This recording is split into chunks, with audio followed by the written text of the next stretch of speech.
welcome to the show. Hey, Brittany, thanks for having me. It is such a pleasure to have you. Went to your event a few months ago for VCs for Repro. One of the best events. I mean, I go to a lot of events, a lot of especially virtual events. And I mean, I was alone at home and I was so hyped. I was like, I wanted to like run out in the street and be like, you know what I just learned about? I just heard like you had the most motivational speakers talking that I just felt like I wanted to jump out of my skin and tell everyone. Oh, that makes me so happy. And also, we were really honored to have your voice and your wisdom included in it as well. Well, I think it was actually one of my better talks because I had been hyped up from like the first 2 hours of talks that I was like, by the time it was my turn, I was like, let's go. Like, and you you knew know? you were in good company because like the stage had been set. Like I think that when we talk about femtech and we talk about reproductive health and we talk about women's things, you kind of need to sometimes get a sense of what the knowledge and comfort level is of people in the room beforehand.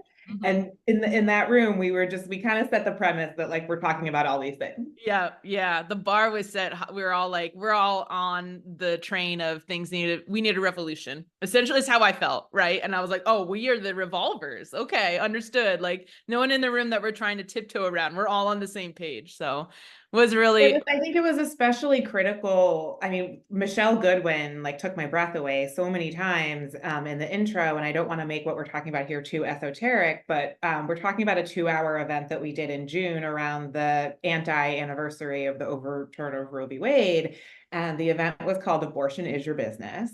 And it was a two-part series. The first hour was state of reproductive rights in the US for people to wrap their heads around what was happening. There's a lot of bad stuff to be paying attention to right now, right? And so we really wanted to decomplicate what's happening legislatively, access-wise. And then the second hour was all about reproductive health innovation and all the innovation that was working to improve our lives that was all of a sudden being hampered by these draconian laws and legislation that are hitting the book, from personhood laws that are getting in the way of IVF and fertility innovation, to obviously abortion bans and other things that have a ripple effect on innovation writ large, because female founders cannot bring ideas to market and get them funded and out in the world, that, you know, where we are at the center of the business model, women, if we can't even own basic decisions about our healthcare. yeah. We're gonna get in the thick of it. I can already tell this episode's gonna be very similar, where I leave it very energized. So before we dive in, I mean, we've already dived into the meat, so let's back up a little bit and just tell our listeners a little about who you are. Our listeners love to meet our guests, so just kind of give us a little background of who you are, what you've done with your life, like why do you care about reproductive rights, and what do you do today? Yeah, absolutely. So I'm Janna Meyrowitz Turner. I'm zooming in from Brooklyn.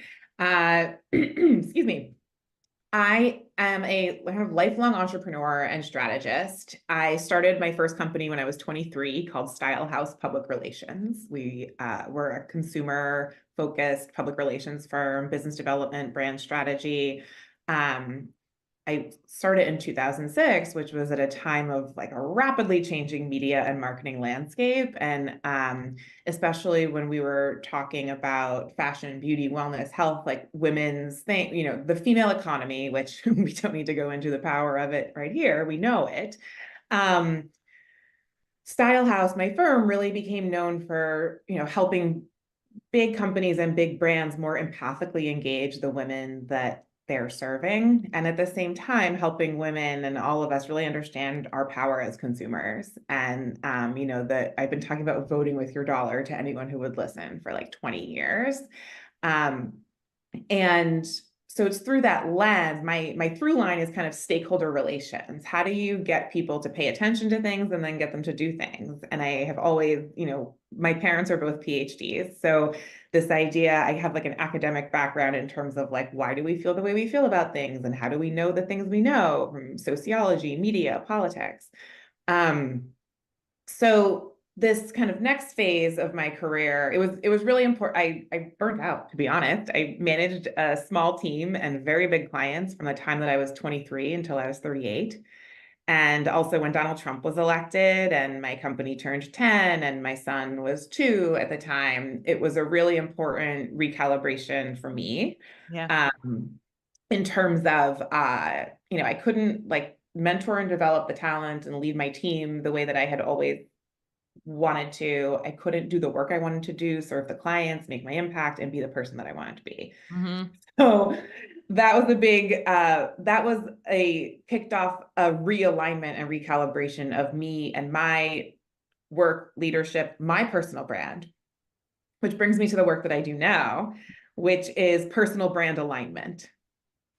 And I created this leadership methodology that basically personal brand alignment is how you uniquely balance your inner world and your outer world. Mm. The part of you that is true to yourself, the part of you that's true to the world. Anything that you're at war with yourself over, any of the polarities that we face in our lives, the unique way that we balance that is our personal brand. Mm. And so, we can talk more about those concepts if we want to double click on it, but it's important to understand that it's through this lens of personal brand alignment that I started very naturally advising leaders on how to talk about sociocultural issues in ways that are safe, compelling, aligned with their personal brand. Mm-hmm. I love this. And what I'm getting from it is we live in a world now where your personal opinion on certain cultural or current events can no longer just stay at home. Like we live in such a transparent world where companies have to start having an opinion on abortion. Companies have to start having opinion about pregnant women in their workplace and what are they going to do about it, right? Like before it was kind of like my mom, unfortunately, like I grew up in a household where like it was like you don't talk about religion or politics with anybody, like you just don't talk about it because it's just so uncomfortable. And now it's a world where you can't not talk about it and you're going to have to have an opinion and people might judge you for it. And like what I'm hearing you saying is like, how do you stand up for that, whether or not somebody likes it? Like I'm obviously pro abortion, right? I have water bottles that say aid and abet abortion, and I have to think I walk through my life with this water bottle, right? And I'm like, well, this is truly who I am, right? It's my professional women's health business, but it's also my personal, opinion. And I'm proud to stand by it. Is that kind of what you're saying is we live in a world where your brand and your job and your outward facing and your inward feelings all have to kind of reconcile? Yes, yes, yes. And you're in alignment, right? And there are some people where it's not so easy to unbifurcate these different parts of ourselves. Yeah.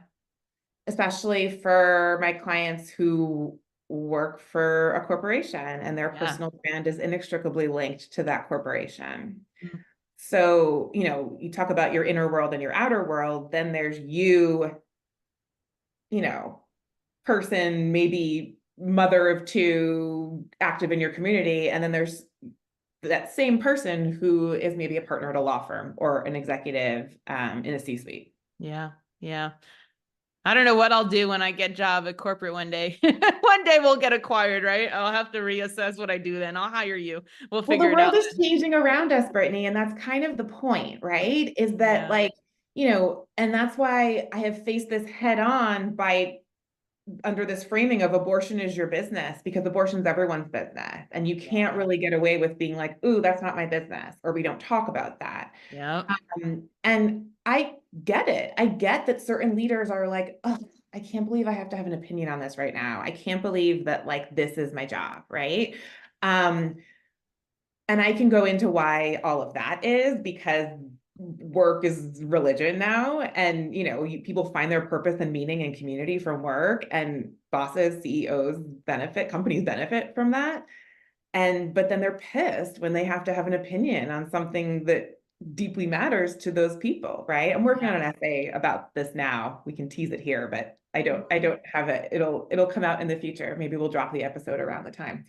But it's I think the other thing that's really deeply important to understand about this, because sometimes people cringe when they think about having to like this idea of getting on a soapbox, or the idea of, making some statement, or like lifting a sign, and like advocacy and activism looks different for everyone.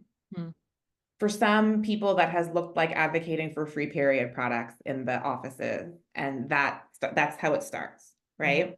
Mm-hmm. What was really important in these private abortion is your business talks that I was doing was to create psychologically safe spaces for people to ask questions. Because a couple things. One, men after Me Too have been told to shut up and listen. Yeah. And so they're like, wait, now you want me to mansplain abortion? Yeah. Yeah. They haven't been given the opportunity or the skills Right. to have conversations without mansplaining, but they have questions, but they're not sure if they're allowed to ask. So Right. I do have And sympathy. remember, from a personal brand perspective, smart, competent people are not very comfortable talking about things that they don't really understand, or, it's not a natural, it Yep. doesn't feel authentic to them. And that's so much of what personal brand alignment is that like fleeting authenticity. Like, what does it look like? What does it feel like? Right. Um, so a couple things that were very important was that I said, it's okay if you have not been paying attention to abortion as an issue, as a topic. There's a lot of bad things to be paying attention to right now, and we got to start where we are. So I'm here to help put this into context for you. And I would say also, we don't talk about periods at the office all the time, but they happen monthly to anyone who's of menstruating age in your office, whether you realize it or not, or acknowledge it or not. And then zooming out, it's really important to understand that controlling how populations reproduce, if, when, and how a population reproduces, is like authoritarian, fascist agenda item number one. Yeah. Maybe after voting, stripping voting, but we're seeing how abortion is being used to strip the people of their voices and democracy throughout our country. So those framings were critically important for a couple of reasons. One, it helps them connect the dots to things they already know. I'm like, you know more about this than you think. Hear me out. And then it was also important that they understood that they could speak about this publicly from a place of themselves as a stakeholder, right? Not just an ally, but as a stakeholder. But they didn't have to like tell their wife's miscarriage story, right? Like, it didn't have to be this like emotional thing that was like vulnerability, and can just look really different than people think it has to look. Yeah. Was also around this, right? You can talk about the economic imperative that we have to value female employees. You can talk about what was very core to our thesis within VCs for Repro, which we'll get to in a second, was that it's anti-innovation. We're literally squashing innovation. Like, there's nothing innovative about abortion bans. Like, this is just a fascist playbook that's being played out. Like, it's not like there's this big strategy there, and that it's like, oh no, but the end game is this. Like, the end game doesn't look good to anybody. Like, they're willing to smash our economy to take away rights, and voting rights, and bodily autonomy rights. So, and it was important too to kind of deliver this with a smile on my face and a like, it's okay, like, here's what we're going to do about this, right? Yeah. Like, to operationalize hope, to give a nod to Obama. And that's what VCs for Repro became a bit of a case study in that. So in talking to venture capital firms, I'm an angel investor too. So I'm not in a fund, I don't run a fund. I advise some funds in various ways, but coming up in PR comms and strategy, and then becoming an angel investor just taught me a lot about like how power and money work within the private sector. And as you said at the top of this, whose ideas get to see the light of day and get funded, and whose lived experience is at the heart of the business models that are being funded. And I realized that I had looked at a lot of femtech decks, and I never saw usage of funds for lobbying and advocacy ever. No, I've never seen that. And there's no lobbying arm of the femtech industry. Healthcare lobby is generally on behalf of big pharma. It's not on behalf of consumers or public health. Yeah. but if you want people to pay attention and see themselves as stakeholders in something, you have to speak in the language that they understand. And to me, I've been invested in cannabis since 2013. Every cannabis deck has lobbying and advocacy dollars put aside. Really? That's interesting to hear. You're changing, you have to change stigma, you have to change law. Like, you know, there's so many things, but it's not that dissimilar. And I actually wrote an essay on all the similarities between cannabis and abortion, which we can share in the show notes. It's not unrealistic for investors to do things to create positive legislative environments for their portfolio companies to thrive. That's a good statement right there. Yeah. So all we had to do was connect the dots. You know, fertility companies raising $20 million Series A or whatever. It's like, oh, those personhood laws that are coming on the books in Arizona, whatever, like that's criminalizing this. And also, for what it's worth, it was easier to get the attention of men when you talk about IVF and fertility than abortion and birth control for many reasons. Legacy among one of them. But I lost my train of thought. And when you say personhood laws, just for our listeners, can you quickly define what a personhood law is? How is that affecting a fertility startup that just raised $20 million? Why should they care? Right. So personhood laws are coming through state legislatures that are basically saying that fertilized embryos have rights. And how does that affect an IVF company? What could that consequence look like? Well, I would say the most drastic one would be that if you were to discard your unused embryos, you could be charged with murder.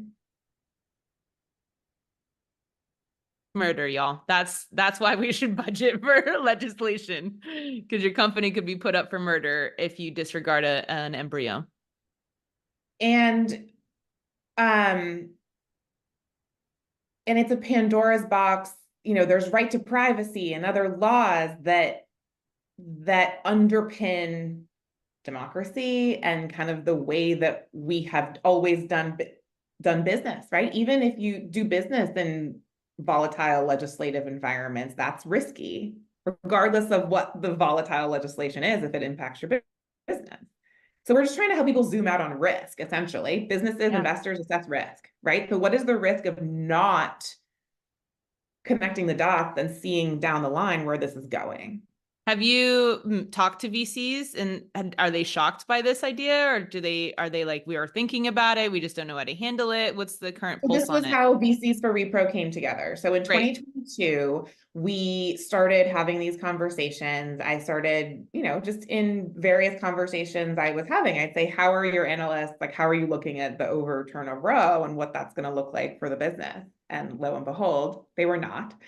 And I was like, oh, you should probably do that. And then I kind of became their like abortion whisperer, if you will, on like what was happening and keeping them attuned to especially not just what was happening as it would relate to their portfolios or their businesses, but also how to be making that case to other powers that be. Because unfortunately, it was a lot of the women that were like, oh, I'm the one that's going to have to bring this up at my firm. Like, you know, and so it was also really important that we, when I say we, it's me and my co-founder, Christy Pitts, and our equity advisor, Mandy Bynum, you know, supported people with these talking points, right? And that's what Abortion is Your Business was all about, was like, how can you talk about these things in brand aligned ways, both your personal brand and the company? What is the company's mission? What is the company's goal? Everything touches abortion, whether you realize it or not. So how do we thread that needle for people? And so once we built trust through that, we realized that people really wanted to like do something. Everyone's like, tell me what to do. Tell me what to do. And so we realized that we needed to, you know, have our field of dreams moment. If you build it, they will come. And we crafted a 3-line statement that very simply said that criminalizing abortion violates human rights and is anti-innovation. This matters to the people investing in the future of our economy. So vote like it matters to you on November 8th. This year, 2024, it will be November 5th. And we're going to reactivate this year, but I can't divulge exactly what that will look like just yet. What has been the, response so far? Because unfortunately, as the leader in femtech, I do get a lot of, thank God, I'm starting to get even more and more traction with people listening and believing and leaning in. But yet there is still a pitfall of people thinking this is a nice thing to do and not like the most critical thing for them to do in their business. And so do you actually see VCs like taking action yet around reproductive rights, or is it still kind of in this lip service field? It looks really different to everyone, to every firm. And I have to also say that our coalition is a very big tent. We have 125 VC firms that signed on to our statement and leveraged it on their social channels and their newsletters across their founders. We have 125 firms that together manage 112 billion with a B in AUM. So it was like, this can't be ignored, right? And it was really a signal for what is possible when conscious leaders connect the dots on these things. Some of the funds in the coalition, this is and what this was and is table stakes, right? Like, obviously, no brainer. To some firms, they didn't think the statement went far enough. To some firms, it was like really political and they had to get like 20 layers of approval to sign on to it. So even that is telling, right? And it shows that it was like the specificity, like the succinctness of the statement mixed with the solidarity is what really created this, going back to risk. It like de-risked talking about it and addressing it head on.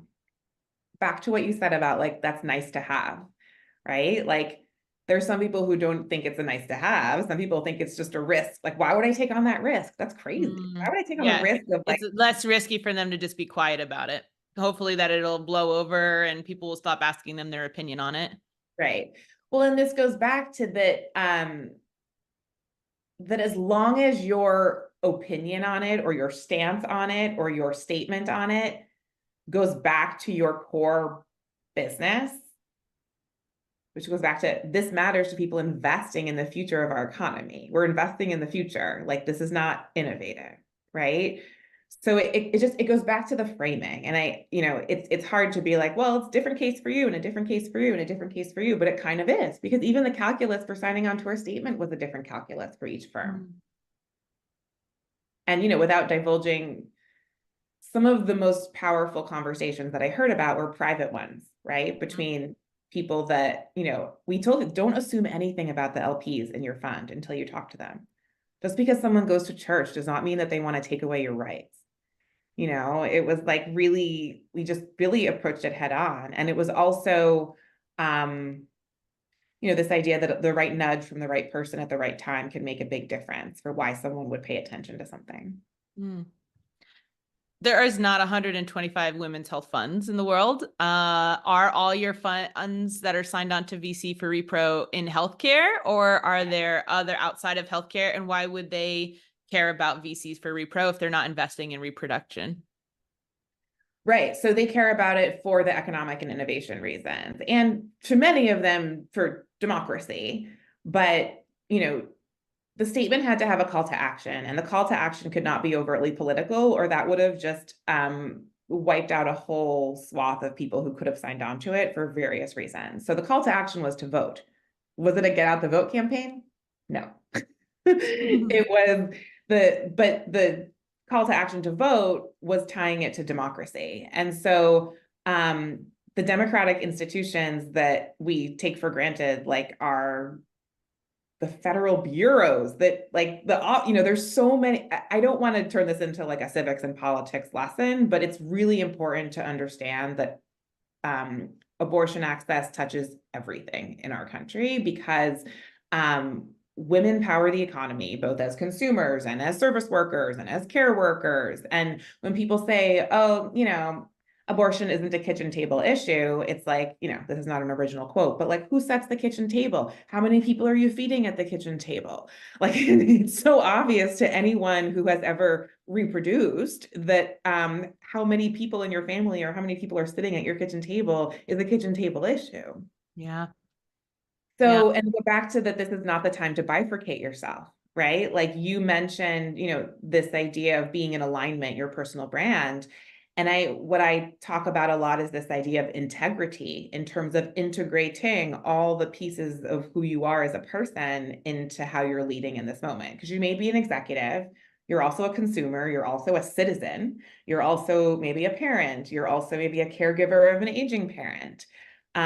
So, it's again, so much of this is about putting it in context and putting it in the context that makes it clear that you're a stakeholder in this, and then makes it safe and compelling to do something with that knowledge. And we all have our unique levers of power and influence. And I have worked with enough very powerful, influential people that I can say that 100% of people underestimate their power and their influence. There's so much good, juicy stuff here. If I can make an analogy, something that we are really bullish on is trying to get scientists and researchers to realize sex as a biological variable is so important, whether you're studying cell lines or animal models or your clinical trial, your female involvement, divvying up your data between the females in your clinical trials and the male data, because that wasn't required and is often not done because most drugs don't work as well in females. So they mix their data with the male data to get the drug approved. And so what I'm seeing is that when I talk about that, I'm not being this like angry feminist that's like women have been shortcut, right? I'm saying like to do better science, sex as a biological variable is really important, because if you want to discover a drug that cures cancer, the drug you're working on may work, but only in females. But if you only worked in male cells or male animals, you may not know that, right? You might throw it in the garbage, but half the population, you could save their lives, right? And so that's kind of the argument I make. And so what I'm hearing you say is like reproductive rights is touching everything, even if what you're selling is like shovels at Home Depot, because the economy runs on women. And if they're always, I'm currently watching, it's overdue, but I'm watching Call the Midwife on Netflix, Yeah. and at the time of the show that it's staged in, I think it's like 1940s, the women are always pregnant. They're like constantly pregnant, and they have like 20 kids, and it's like, damn, how could those women, and they're like, they can't work, they're always pregnant or they're always delivering babies. And I'm like, damn, we've really revolutionized the economy because of contraception. And now women have a chance. We have a freaking chance of contributing or making decisions in other capacities. Back to the shovel analogy, it's that like, if your family has 20 children, you may not be able to afford that shovel, right? But if you have less, you might sell more shovels because families have the ability to purchase it, right? And also, women can now shovel snow. Let's use a snow shovel, for example, right? So now you can actually have more sales because you can modify the design of your shovel to be for a female shoveler versus a male shoveler. People You've will always choose been yours selling. over the generic shovel because they know that you're serving them uniquely. Yeah. Exactly.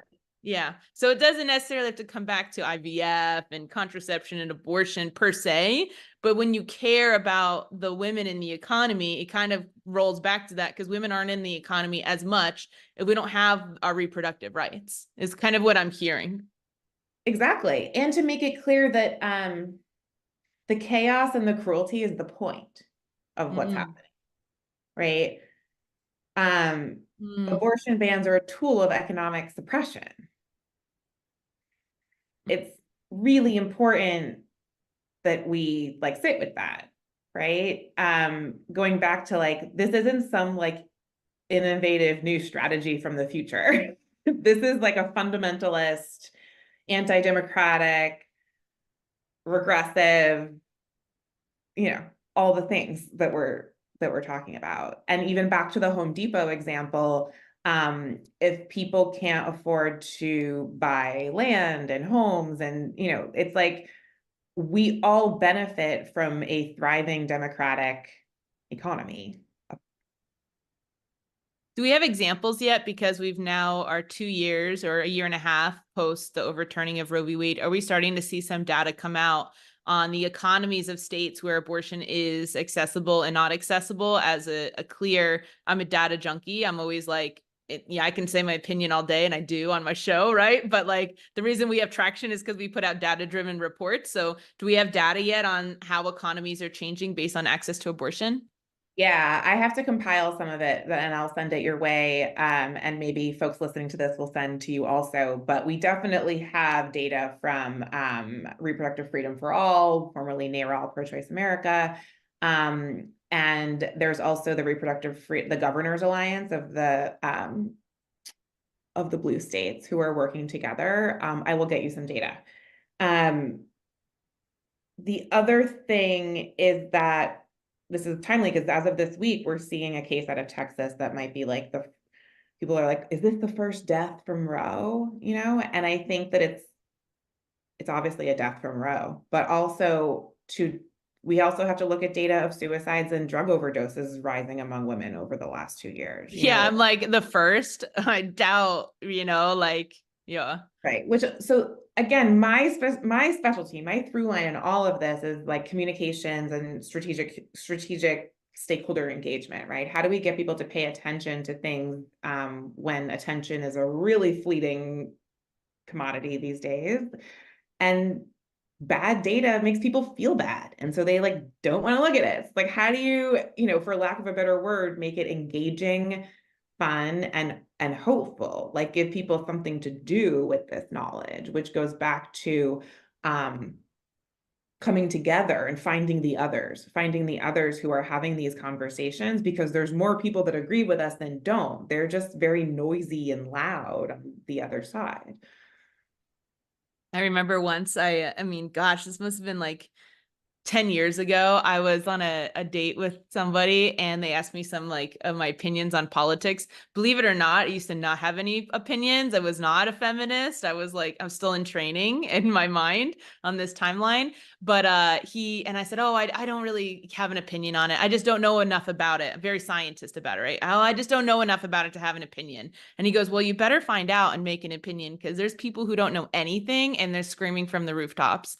And like, no, I never went on a second date with this person, but like that statement stuck with me where I was like, damn, he's right. There's people who know nothing that are so loud that I thought like, surely they've researched it and it's like, so not true. Like, if I feel like I can't have an opinion unless I research it, I got to get on it then and research it and then have an opinion.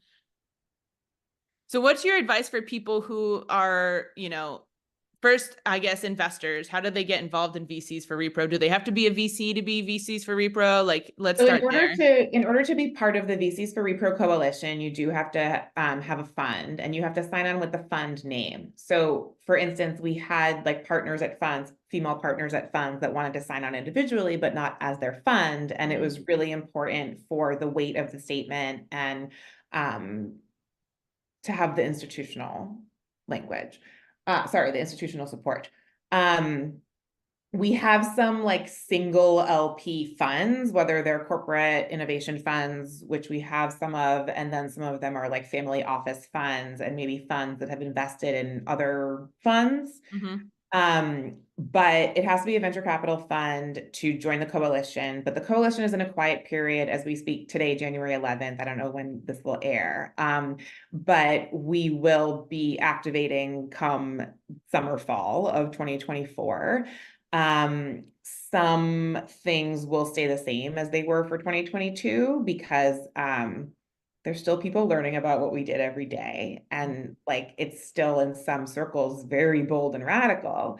While in other circles, the statement that we made about criminalizing abortion being a human rights violation has only become more prescient because we're seeing pregnancy being criminalized. We're seeing all of this, right? So, I can't really divulge exactly what the campaign and initiative will look like for VCs for Repro for 2024, but people can sign on now. There's just not a call to action just yet. The call to action will come, call to actions, private and public, will come summer and fall 2024. But anyone can email me at jannamturner.com.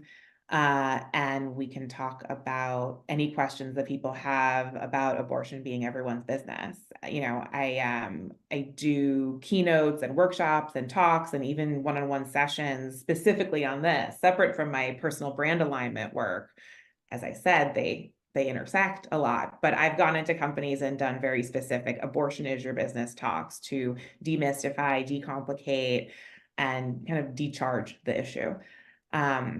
And so I welcome any questions people have. I love like when someone reaches out to me and they're like, I'm about to go talk to my government relations person and I just need some talking points on how we're funding abortion ban politicians. And I'm like, yes, okay, yes, here's where you look, like here's what to do. Like I again, the right nudge from the right person at the right time can make a big difference. I think that in the past, when we've talked about trying to move the needle on abortion, we talk a lot about the, it being the right thing to do. And I think similar to women's health, that unfortunately hasn't had as much traction as when we've started to say, you can make a ton of money by investing in women's health because here are the market size, here's the consumer power, here's the economics of women's health. Do you think that arguing the financial angle of reproductive rights is going to have more traction than we've ever had potentially? Because we're talking about money and people care about money. Yes. I mean, both and we need all of it, right? Yeah. Because and we need new language. We need fresh language on how we talk about impact investing and alpha returns. Like we need to rebrand these things, right? What is the cost of misogyny? Try to measure that, right?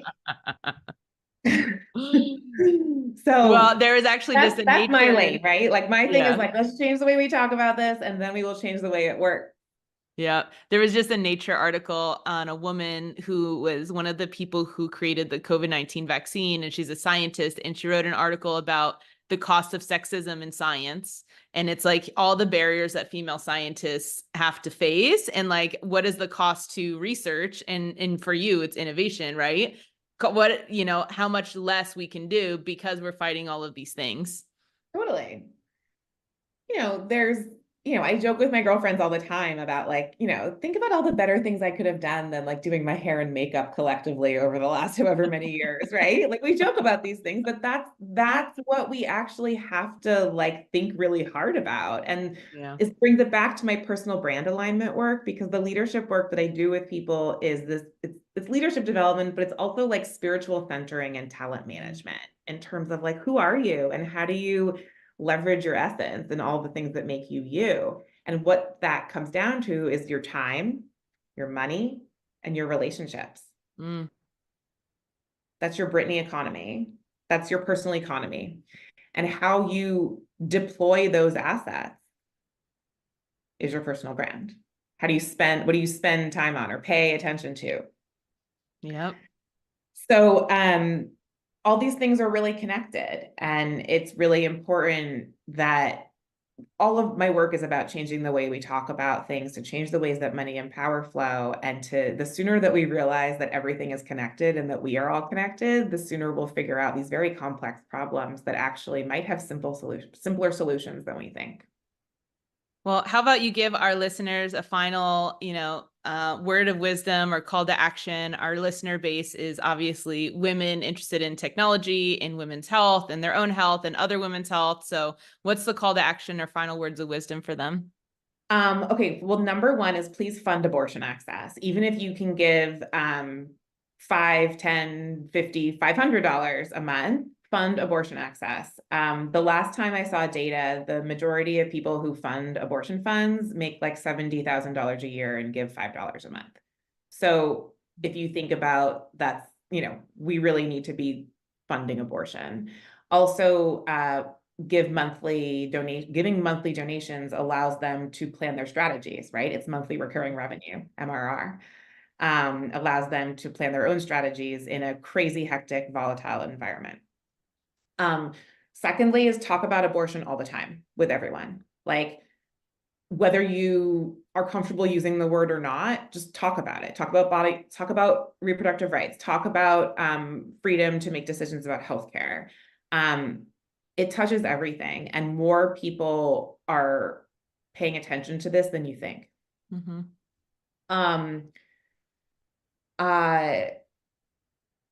We really need to see ourselves as citizens before consumers right now. In America, we're reminded every day, every second that we're consumers. And our attention is a really valuable commodity. Mhm. People pay trillions of dollars every second to covet our attention. I came up in PR and marketing. I know this. Um, so pay attention and, think about, citizens look out for each other. Citizens are part of community. Like part of the chaos and the cruelty of this moment in socioculture, it is the division, right? Mhm. But there's more that we have in common, and we agree on a lot more than we are taught to think that is the case. And Yeah. abortion is not simple. Abortion is ugly and complicated and emotional, and people can have their own personal stories with it and have, you know, other complicated feelings about it. And the last thing that I or anyone in this space ever wants to do is be reductive about it. Um, but you can have complicated feelings about abortion and but also know that everyone else can make their own decisions. Yep. That's right. You're amazing. Thank you so much for your time today. This was really, really insightful, as I knew it would be. Thank you so much for your time. Thanks, Brittany. I always love catching up with you, and your work is deeply important too. So I'm really grateful to be in company and collaboration with you. Keep going.